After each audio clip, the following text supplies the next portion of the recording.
Dans l'épisode précédent, nous t'avons fait découvrir ce petit pays, la Slovaquie, pas plus grand que 2 fois le Poitou-Charentes, mais ô combien attachant, avec les Tatras, les plus petites hautes montagnes du monde, mais aussi dans son parc national, le bien nommé le paradis slovaque. Puis nous avons été découvrir en Hongrie la perle du Danube, Budapest, où je te retrouve pour cette 12e partie. Et oui, déjà 12 épisodes.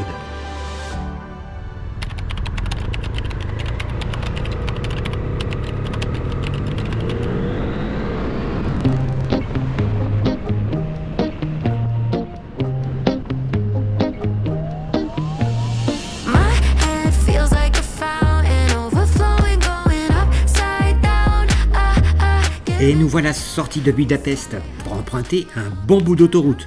Pas notre tasse de thé, mais notre expérience du réseau secondaire hongrois ne va pas nous inciter à l'emprunter.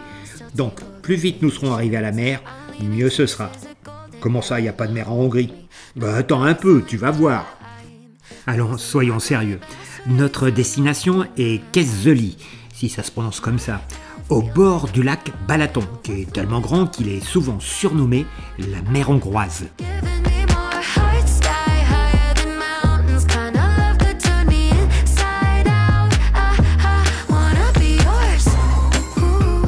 Nous nous arrêtons pour déjeuner et au menu c'est du merlu grillé. La pêche locale certainement, quand je te disais que nous étions au bord de la mer. Depuis que nous longeons le lac et que nous tentons d'approcher ses rives, ce n'est pas possible. Il y a soit des maisons, des propriétés, ou alors des espèces de parcs privés où l'entrée est conditionnée par l'achat d'un ticket valant quelques centaines de forains. Même le stade où nous nous sommes arrêtés déjeuner avait en fait 2 terrasses, une côté parc, une côté parking où nous avons mangé. Il ne faut donc pas rater de faire le petit détour par la presqu'île de Tihanyi, puisqu'on emprunte pendant quelques kilomètres une route qui borde le lac.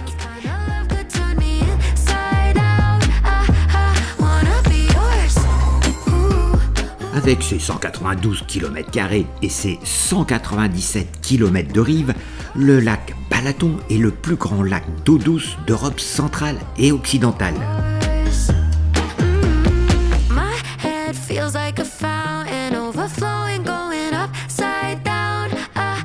Nous arrivons maintenant au petit village de Tihanyi, perché sur son gros monticule boisé, un endroit apprécié et donc très fréquenté, surtout aujourd'hui, premier dimanche de juillet.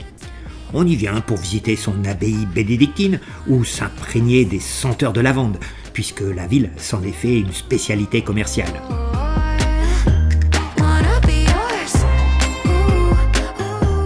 Il y a de plus en plus de circulation.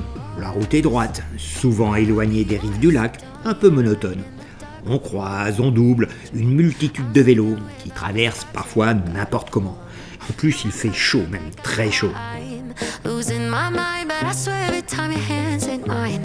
Un peu en avance sur le timing pour récupérer les clés de notre hébergement, on fait une petite pause, histoire de bien se réhydrater, et on reprend la route pour quelques kilomètres. Nous resterons 3 jours à Keszthely et avons loué un appartement tout proche, à pied du lac et du centre-ville. Parking privé fermé, machine à laver, super bien équipé.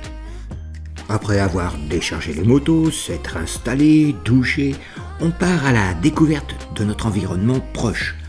Si tu penses être sur une réplique hongroise des lacs du nord de l'Italie, tu te trompes. Et on comprend vite que la meilleure façon pour visiter les abords du lac sont la marche à pied, le vélo ou carrément le train à omnibus qui s'arrête partout.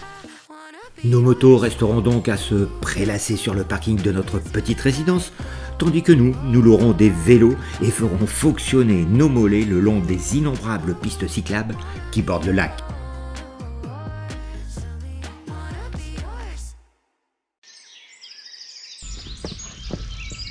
Bon, il est 9h52, il fait déjà 25 degrés et nous sommes le mercredi 5 juillet. On va quitter la Hongrie, on a 242 km à faire.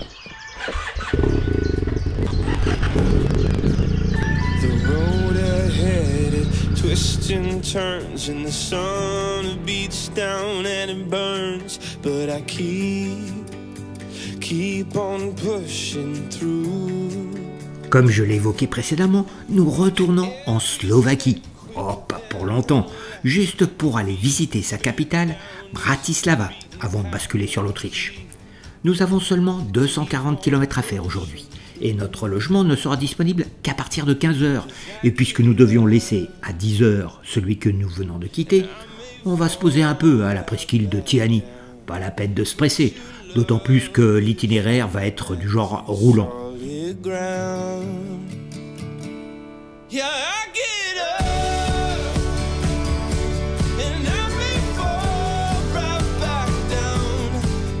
Il est encore tôt et il y a pas mal de place sur le parking, mais je n'ai pas remarqué qu'il était payant.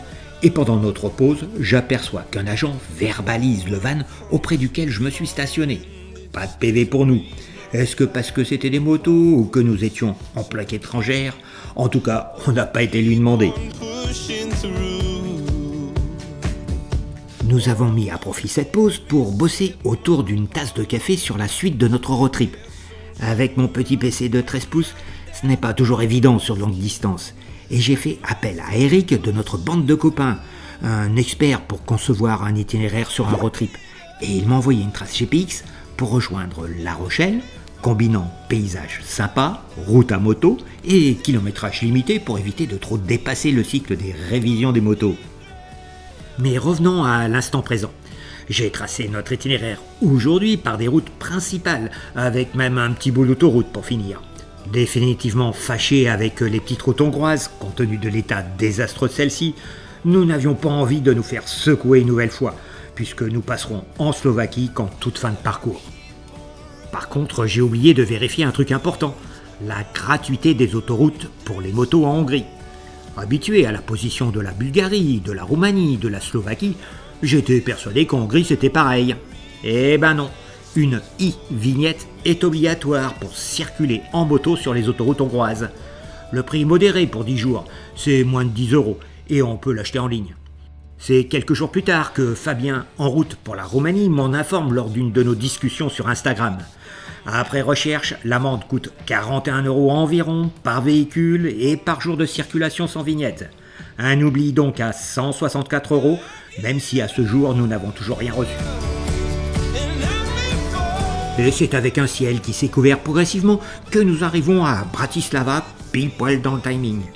Et la première chose que tu vois en arrivant dans le centre, c'est cette espèce de tour en forme de soucoupe volante, construite sur un des piliers d'un pont suspendu.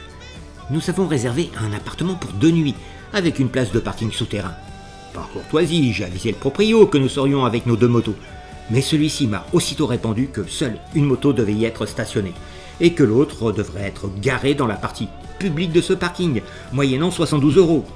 Je te fais grâce des allers-retours, de l'intervention de Booking, qui a fini par m'indiquer qu'il prenait les 72 € à sa charge. Finalement, le proprio négociera avec la direction du parking, car lui n'est que locataire de cette place, et confronté à un règlement strict, très strict. Sinon, l'appart est génial, avec un balcon, avec même la vue sur le château de Bratislava. On s'est vite installé et on est parti direction le centre historique, tout proche. Mais une chose m'a surpris, ils sont où les gens? C'est que j'ai encore en tête Budapest, où les rues grouillent de monde, à moins que ce soit la pluie qui est arrivée sans prévenir, et qui heureusement n'a pas duré.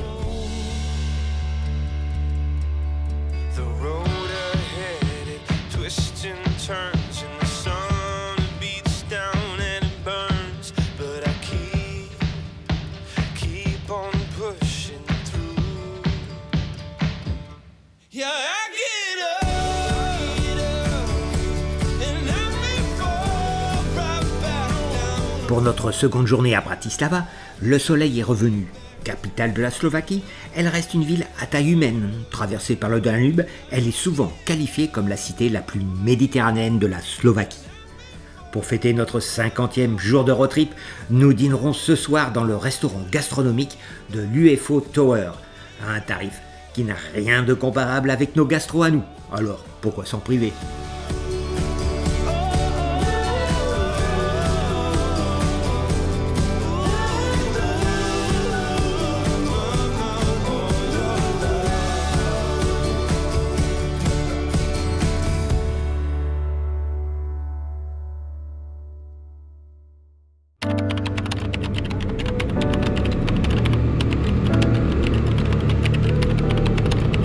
Compte tenu de nos difficultés avant-hier à rentrer dans le parking souterrain, je ne pensais pas qu'on en sortirait aussi simplement. On remet les clés et autres badges à l'agent de sécurité et let's go, fini Bratislava. Direction une autre capitale, sa voisine, Vienne, toute proche. En effet, nous ne sommes qu'à une dizaine de kilomètres de l'Autriche. On repasse sous notre soucoupe volante, qui nous a servi de restaurant hier soir, et on va suivre de pas très loin le cours du Danube. Le soleil brille, il fait chaud, mais ça reste supportable. On arrive donc très rapidement en Autriche, et nous passons la frontière sans même nous arrêter. Comme nous l'avons fait lorsque nous avons quitté Keszthely, au bord du lac Balaton, on va se trouver un petit coin pour se poser un peu dans un endroit paisible. Là aussi, pas la peine de se précipiter, la chambre dans l'hôtel où nous avons réservé ne sera disponible qu'à partir de 14 h. On va pouvoir bosser sur la recherche de nos futurs hébergements, moi avec mon petit PC, Evelyne avec son smartphone, guettant les éventuelles promos sur Booking réservées aux mobiles. Et oui, à un instant T, la même nuitée peut être à un prix différent entre le PC et le mobile. Ah, les algorithmes de Booking. Eh bien, voilà un endroit sympa, un bar-restaurant avec une belle terrasse avec vue sur le Danube. On y restera même pour déjeuner.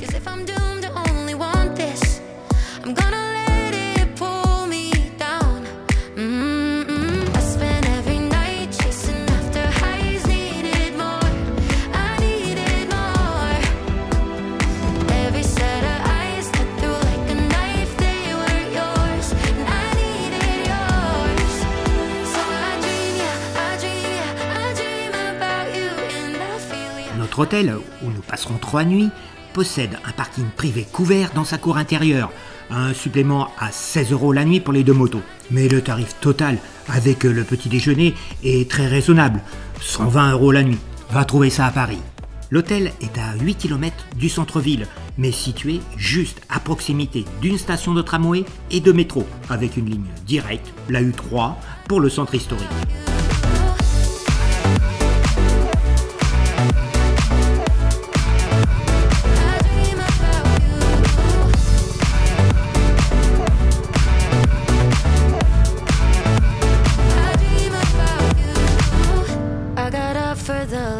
On a stationné les motos qui ne bougeront pas pendant 3 jours, on a déchargé les bagages, on s'est installé et on a vite filé vers le centre historique par le métro.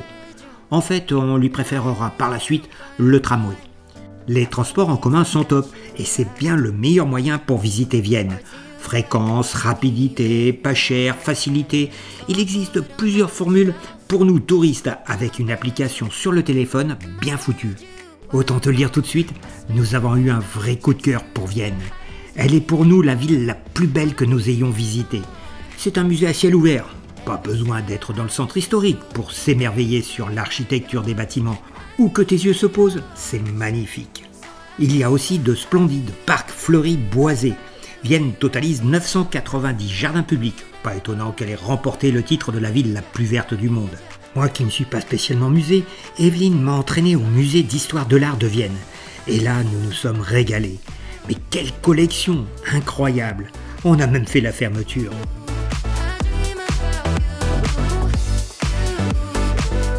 Mais à Vienne, il y a aussi des incontournables. Ville de compositeurs et de musiciens. Il faut absolument assister à un concert de musique classique. Après, tu pourras aller déguster le fabuleux chocolat viennois, accompagné d'un Apfelstrudel, au café Sacher par exemple.